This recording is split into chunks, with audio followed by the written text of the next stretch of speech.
The multi-billion-dollar transit plan is now headed to the voters to decide, but tonight there are questions about just how much it will really cost taxpayers. News Channel 5's Kyle Horan joins us, and Kyle, projections say it could cost several billion more than the $5.5 billion that was pitched.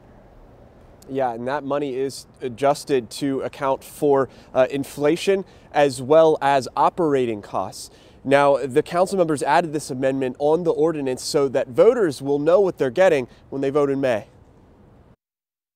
Going on the ballot. Council members had differing comparisons. You were going to go buy a car, and you were going to go, you're going to have a certain number that you buy that car for.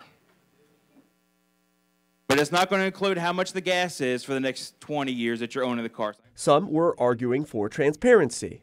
The way it works if you're buying an operating company, a giant multi-billion-dollar operating company, is you need to know how much you put down, how much in debt, what the terms of the debt service are going to be, and how many years you're going to pay it back. While others felt the transit plan was straightforward enough. If we're really going to bring up debt and tax surcharges and all that sort of thing, I'm surprised that we wouldn't want to go forward and say, well, here's the revenues we expect to produce from labor, from increased labor. But in the end, the figure of $8.9 billion will be on the May ballot, right next to the $5.4 billion figure we've been hearing about for months.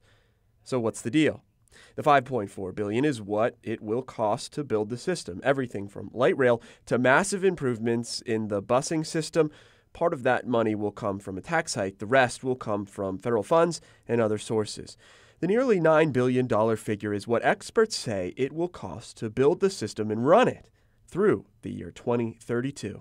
This amendment at least gives the voters an idea of exactly what this is going to cost, not only now but in the future. And the rest is up to you. The measure will now go to the May ballot for voters to take a crack at, and if it does pass, Nashville will get to work on the biggest project in the city's history. Reporting live in Nashville, Kyle Horan, News Channel 5.